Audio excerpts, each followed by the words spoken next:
DOC, drug of choice. What is your DOC, drug of choice? Like, what do you like to use? Like fentanyl, some people are just strict alcoholics. Some people are just weed smokers, marijuana smokers. And then every so often you'll get a certain drug that somebody uses that not everybody is typically using. Hello, my name is Pej. I'm an interventionist. I help people with drug addiction, with alcoholism, and with mental health try to get the help that they need. I also try to guide people in the direction of getting into recovery, as well as coach. I do a lot of coaching too.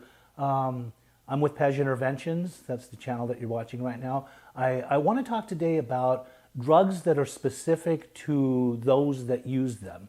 And the reason that I was compelled to actually want to talk about this today is because I have been experiencing many different types of people that are using certain specific drugs, and like that becomes their drug of choice.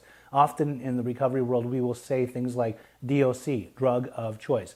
What is your DOC, drug of choice? Like, what do you like to use? Or what have you been addicted to? Some people like fentanyl. Some people are just strict alcoholics. Some people are just weed smokers, marijuana smokers. And then every so often you'll get a certain drug that somebody uses that not everybody is typically using. For example, nitrous oxide. More recently, I have been seeing people that come into my care or that I'm working on to try to get the help that they need. And I will talk to the family and they'll say, this person is constantly doing whippets, they're constantly doing N-dust, they are constantly doing nitrous oxide tank. They're just doing it morning, noon, and night. What is it about that particular drug that somebody would do? I do believe it's very psychological. I think it's a cheap thrill. I think it's really quick and fast, just to get a quick head change. Often people, when they do go into that type of high, they go into another dimension, in another world of their mind, another realm, if you will. And I say this from experience because I myself, when I was much younger, would huff gas, which very much kind of took me into that same realm of my mind. But later on, I got into nitrous oxide throughout my, young adulthood. There was a certain party scene, a party club scene where people were doing it alongside other drugs. But what I'm seeing these days is there's actually people that will only do that. They may have some past drug use history, but right now they're just specific to that certain type of drug. I've also seen ketamine addicts, people that are addicted to just ketamine. They won't do any other drugs. They're not interested in drinking. They're not interested in stimulants. They're not interested in opiates. They are specific to ketamine. Ketamine gives them a certain type of feel. It's what they like more than anything. And I'm not talking about for depression. I'm not talking about ketamine that's under the direction of a doctor. I'm talking about straight up doing ketamine because that's just what they like to do morning, noon, and night.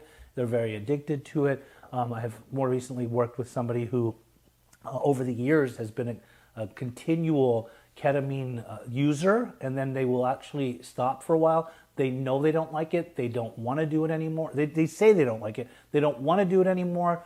They'll stop for a while. They'll get sober for a while. They've put together some sober time. Sometimes it's a year. Sometimes it's been a few years. But for some reason, psychologically, when they do relapse, they end up going right back to that specific drug, which is ketamine.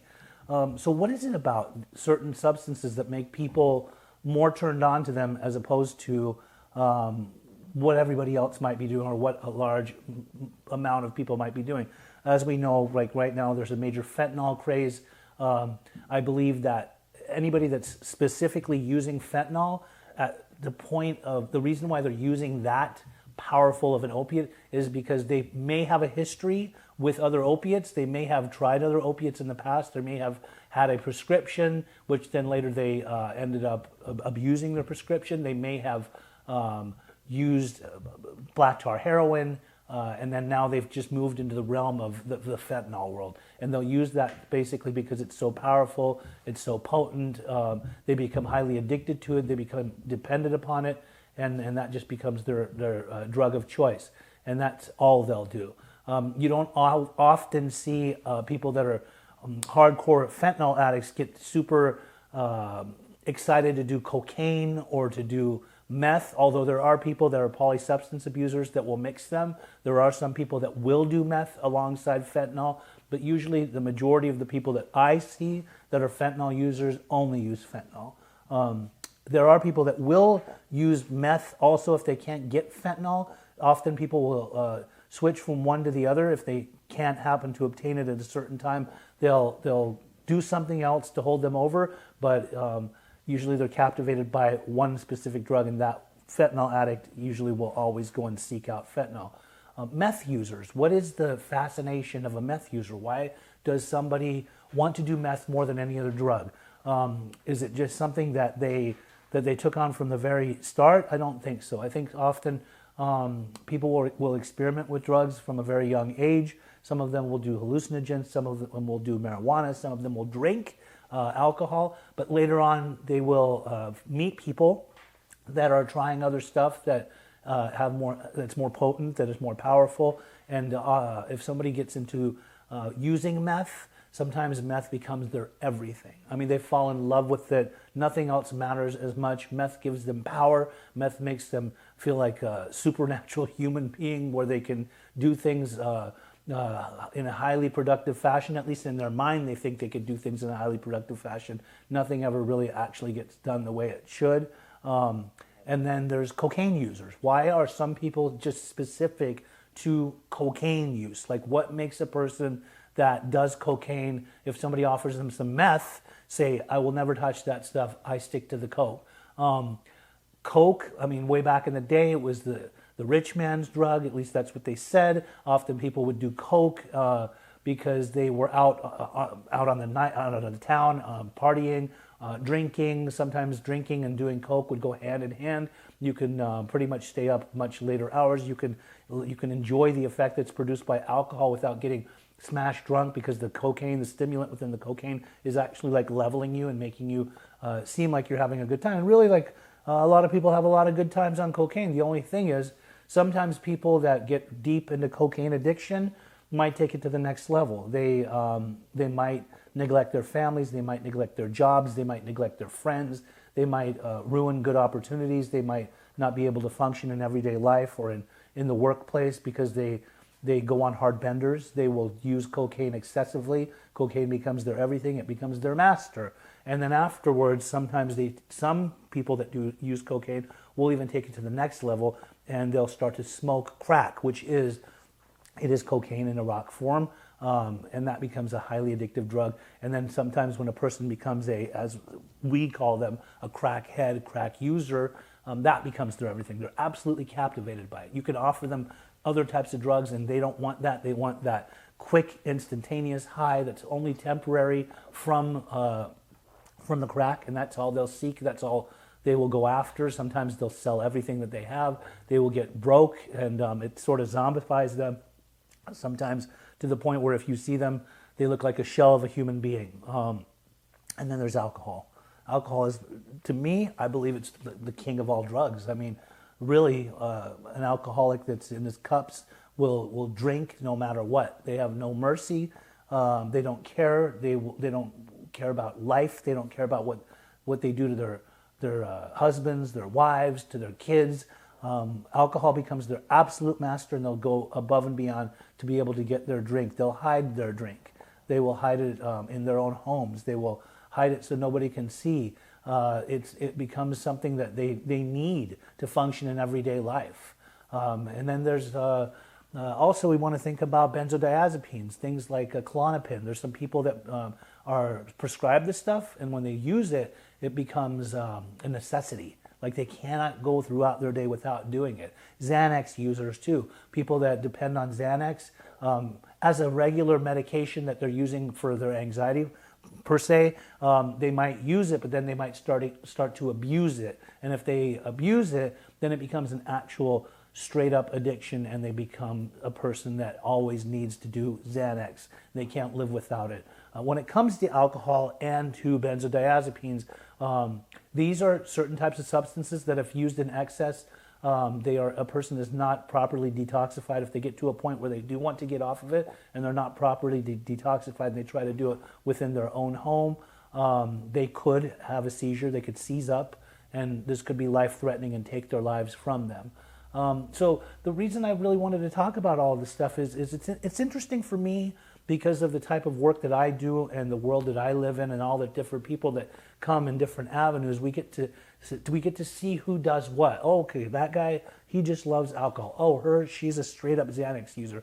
Oh, him, that kid, we've known him for a while. He loves ketamine. That's all he ever uses. That's all he ever relapses on. That's all he ever ends up going back to treatment for. And then what about the nitrous oxide user? Like, why is that person basically retreating from everyday life so that they can just go to Target or go to certain stores and buy all the computer cleaner, the Indust, whatever it is, and just go and retreat into some private, isolated area so that they could just keep on hitting the nitrous and getting more of that in them for that cheap thrill that sometimes only lasts a few minutes.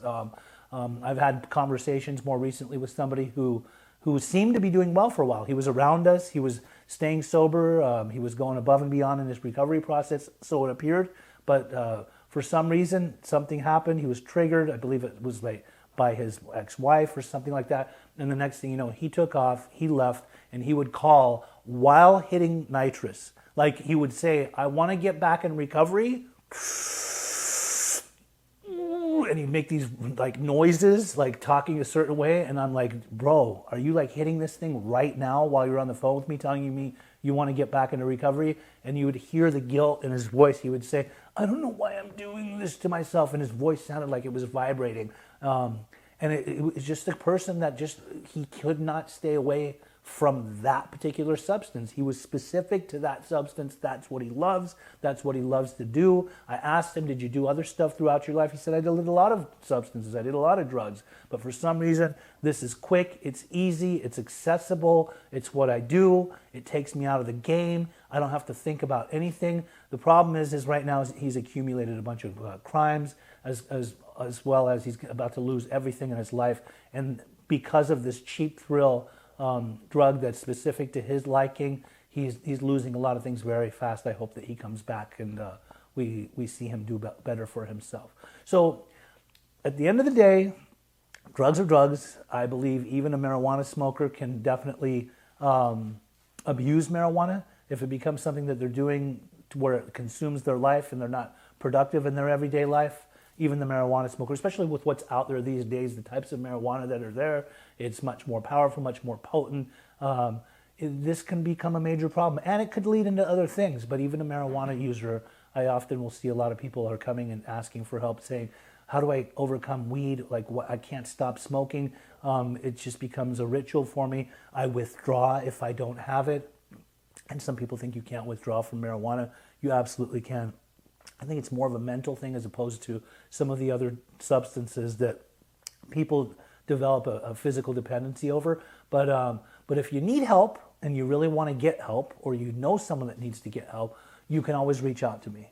I'd love to be able to assist you, talk to you, see how we can get you to stop becoming a slave to substances. Stop letting substances have that much control over you. Often I had a counselor that used to tell us in rehab when I was new, he'd say, why would I want to give so much power to something that doesn't even have a voice, right? Like, it just tempts me, it teases me, I obsess over it, I want it, and I don't want something like that to rule my life. My name is Pej, Pej Interventions, 310-596-9356. Please do subscribe to this channel, and also send us your likes, but also share with everybody. Let people know that we're here to help. I'm here to help. I will make myself available to all in any capacity that I can. Signing out.